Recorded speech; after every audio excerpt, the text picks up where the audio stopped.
कार्रवाई शुरू की जाए।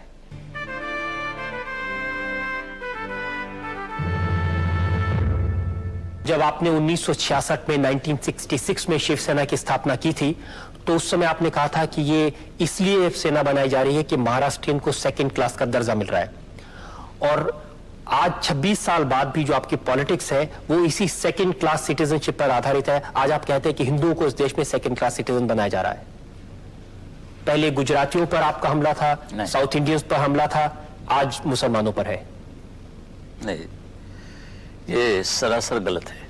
66 में जब भी मैंने शिवसेना शुरू की तो मैंने उनको आह्वान किया था, गुजराती भाइयों को, कि आपके हाथ में लक्ष्मी है और हमारे साथ सरस्वती हैं, और दोनों हाथ बटाएंगे तो सिर्फ महाराष्ट्र का नहीं, गुजरात का नहीं, पूरा देश का भला हो जाएगा। और ये भी मेरा कहना था सभी लोगों को कि आप आएंगे तो आपके साथ और नहीं आएंगे तो आपके बिना, मगर हम चलते रहेंगे। और दूसरा जो आपका इल्जाम है मेरे पर कि मैं मराठी लोगों के बारे में, ये मैंने शिवसेना शुरुआत की, ये सच है। और जब भी महाराष्ट्र हुआ और इसके लिए भी हमें झगड़ना पड़ा, लड़ना पड़ा मुंबई मिलने के लिए, फिर भी मिलने के बाद भी हमारे लोगों को यहाँ नौकरी नहीं मिलती थी और कुछ नहीं, तो फायदा क्या इसका? क्यों कहें कि हमारी कैपिटल है, राजधानी है, तो इसके लिए ये शुरुआत होगी। कहीं ना कहीं तो जब भी बेइंसाफी होती है तभी ये बातें शुरू होती हैं।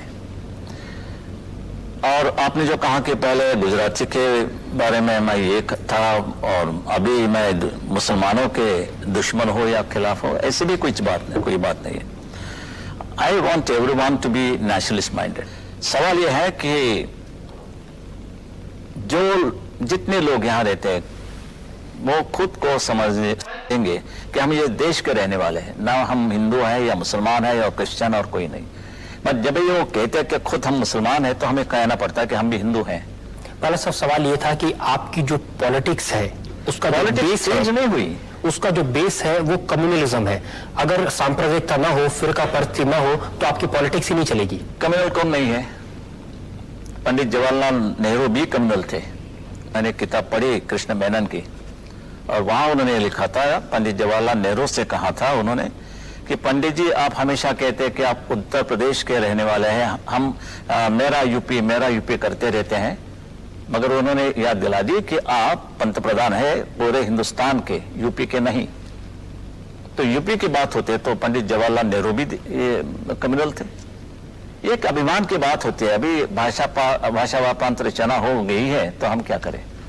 नहीं, लेकिन आप ऐसे ही मामले उठाते हैं। अगर जैसे बॉम्बे में कभी किसी इश्यूज पर लड़ने की बात आती है तो जितने इश्यूज आप और आपकी शिवसेना उठाती है वो फिर कम्युनिटी से या जो एक शुरू में था एक बात, क्योंकि सेटल होने की बात थी, और सेटल होने के बाद जो हमारे देश के सामने अभी जो पेचीदे सवाल खड़े हुए हैं उसका भी हमारे पर कोई कंधे पर कोई कर्तव्य होता है। मैं आपको अभी ताजा उदाहरण देता हूं। जब 6 दिसंबर को अयोध्या में बाबरी मस्जिद का ढांचा गिराया गया तो शिवसेना ने सबसे आगे जाकर के झंडा गाड़ दिया, हमने गिराया, और उसको बड़े गौरव से उसको ओन किया। गौरव तो है ही, बिल्कुल, इसमें कोई शर्म की बात नहीं है। मैंने तो कहा दिया, साफ कह दिया।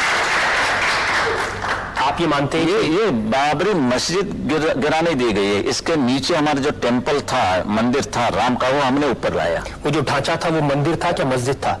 मैं तो गया नहीं था, और इसके लिए ऊपर क्या था नीचे क्या था मुझे इतना तो मालूम है, नीचे हमारा मंदिर था। ये तो सच क्या है बाला साहब, जनता ये जानना चाहती है। सच ये है कि इतिहास आप देखेंगे, हिस्ट्री टेल्स सेज कि बाबर ने हमारे जितने मंदिरें थी और पूरे के पूरे मुसलमान जितने आए यहाँ वो आक्रामक थे, और उन्होंने पूरे हिंदू मंदिरें गिरा दी और उसके ऊपर मस्जिद खड़ी की दी। और अभी हम तो आजाद हो गए हैं, हमारे कर्तव्य है कि जो मस्जिद है वो गिराने के बाद हमारे मंदिर हम वहां खड़े कर देंगे। वैसे तो मैं चाहता हूं कि ये मुसलमान भी हमारे साथ शामिल हो जाए इस लड़ाई में, मिशन में। कोशिश तो यही होनी चाहिए कि सब लोग साथ मिलकर के लड़ें। कोशिश तो करते रहते हैं, कोशिश हमारे शंकरराव जी भी कर रहे हैं। शांतता कैसे रहेगी, सुव्यवस्था कैसे रहेगी, फिर भी बम फटते हैं। क्या करें अभी? और जब बम फटते हैं उसके बाद में जो राइट होते हैं उसमें शिवसेना का हाथ रहता है? हाथ में पांव रहता है। कम्युनल पैशन को बढ़ाना, कम्युनल पैशन जिसमें लोगों की जान जाए, खून बहे, आखिर हिंदू मरे मुसलमान मरे, खून तो इंसान का बहता है। वो क्या मानते हैं इस पर हमारी पूरी एक्शन कार्रवाई मुनसर होती है। तो आप रिएक्शनरी हम हैं। क्या मार खाते रहेंगे? बम फटने के बाद हम क्या हाथ जोड़ेंगे? भाई क्या आवाज था, ये करें हम नहीं उतरते तो हिंदू मारे जाते। ये सच है, ये मैं नहीं कह रहा हूं, लोगों, आम लोगों को ही है, पूछो। नमाज पढ़ेंगे सड़क पे तो फिर आप कहेंगे महाआरती होना चाहिए सड़क पे। वो कहेंगे कि पाकिस्तान डे सेलिब्रेशन में कोई जाएगा तो उसके खिलाफ आंदोलन करेंगे। ये जो, अगर वो लोग सांप्रदायिक हैं तो आप भी सांप्रदायिक हैं, अगर वो लोग कम्युनल हैं तो आप भी कम्युनल हैं, अगर वो लोग फिरका परस्त हैं तो आप भी फिरका परस्त हैं। सवाल यह है कि शुरुआत हमेशा ये लोग करते हैं, सबूत है मेरे पास साथ। नमाज पढ़ने के बारे में तो हम कभी रोका नहीं उनको, वो जा सकते हैं, मस्जिद में जा सकते हैं, नमाज पढ़ सकते हैं, ईद या कहीं उनके त्योहार होते हैं वो मनाना कर सकते हैं। फिर भी जब ये रास्ते की बात आती है, कैसे हम ये बर्दाश्त करेंगे? ये तुम्हारा धर्म होना होगा तो हमारे भी धर्म में, आपका धर्म, हमारा किसी का भी धर्म, ये मस्जिद में होना होगा या घर में। ये ऐसी कोई चीज नहीं है कि धर्म ये नहीं सिख। पूरी परिभाषा बदल देंगे? परिभाषा बदलने का क्या सवाल है? पिता बदलने से कोई ये नहीं होता है, फर्क नहीं पड़ता है, लड़का लड़का ही रहता है। क्योंकि ये जो 5000 साल पुरानी संस्कृति है, जो पूरे दुनिया में जो रेस्पेक्ट है हिंदुइज्म की, एक हिंदू की, वो इसलिए है कि हिंदू सहिष्णु है, पेशेंस है, शांति से रहता है, जबरदस्ती अपना धर्म किसी यही दूसरे चीज पर हमें थोपता बड़ी नहीं। मंगी पड़ी, यही चीज हम नहीं मानता। अभी जब उठना पड़ेगा, खड़ा रहना पड़ेगा। 5000 साल की बात मैं नहीं करना चाहता हूं, मगर वो जो है वो है। मैं प्राइम मिनिस्टर बनता तो इस सवाल भी नहीं उठता। मुंबई आपके नाम से कांपती है, आप इस बात को मानते हैं? कांपना ही चाहिए। शेर को डरे नहीं तो क्या चूहा को डरे?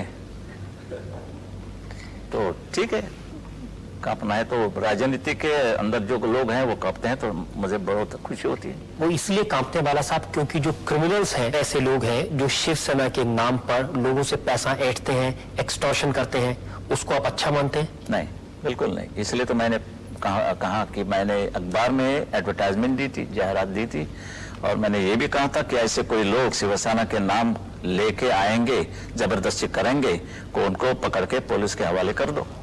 कार्टूनिस्ट का जो दिल होता है बाला साहब, वो बड़ा उदार दिल होता है, बड़ा इमोशनल होता है कार्टूनिस्ट। ऐसी कोई बात नहीं है, कार्टूनिस्ट होता है, उसमें इमोशन कुछ नहीं होता? नहीं नहीं, इमोशन क्या होता है? वो न्यूज पर आधारित होता है, जैसे न्यूज वैसा कार्टून। उसमें कोई कविता, उसमें कोई आर्ट, उसमें कोई आर्ट कल्चर तो ही है ना, आर्ट है, it is an art, yes, caricaturing is an art. तो कार्टूनिस्ट के दिल में का जो कार्टूनिस्ट का दिल है, लाइनें खींचते खींचते, उसमें ये टाइगर का दिल कहां से पैदा हो गया कि मिलिटेंट बना दो? बैरिस्टर मोहनलाल करमचंद गांधी का जब भी महात्मा गांधी हो सकता है तो कार्टूनिस्ट का कोई शिवसेना प्रमुख क्यों न बन जाए? मिथुन चक्रवर्ती आपको डैडी कहते हैं, गोविंदा आपको अंकल कहते हैं, अमिताभ बच्चन आपको बड़े भाई कहते हैं।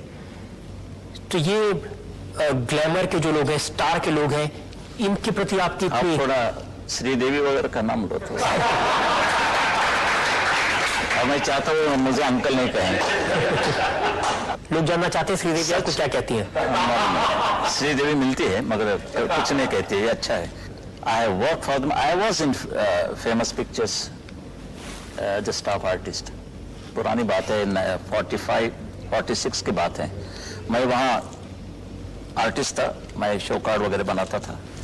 वहाँ मेरी पहचान काफी लोगों से हुई और बाद में ये सब लोग नए आए। लेकिन आपने इंडस्ट्री को दो हिस्सों में बिल्कुल डिवाइड कर दिया है। कैसे? एक तरफ आपके दोस्त हैं, मिथुन चक्रवर्ती हैं, अमिताभ बच्चन हैं, दूसरी तरफ शबाना है, दिलीप कुमार है। तो शिवसेना यानी बाल ठाकरे, बाल ठाकरे यानी शिवसेना। आपके अलावा कोई दूसरा नेता उसमें आ ही नहीं सकता। आप मानते हैं इस बात को? नहीं, बिल्कुल नहीं। शिवसेना में दूसरी सेकंड रैंक भी तैयार है। और जितनी पार्टीज हैं उनमें अध्यक्ष बदलते हैं, उनमें सेक्रेटरीज बदलते हैं। ये पार्टी ऐसी है जिसमें 1966 में जब बनी थी आप प्रमुख थे और आज 26 साल से आप अकेले प्रमुख बने हुए हैं। इसलिए कभी तो- किसी और को प्रमुख बनने का मौका नहीं मिला। नहीं, वो I don't have that Richard democracy in my party. वो हम ही रहेंगे जब तक मैं हूं, और ये चुनाव बिनाव वगैरह मुझे पसंद नहीं, ये चुनावी बातें तो मैं न मानता नहीं, और because I am there the party has survived.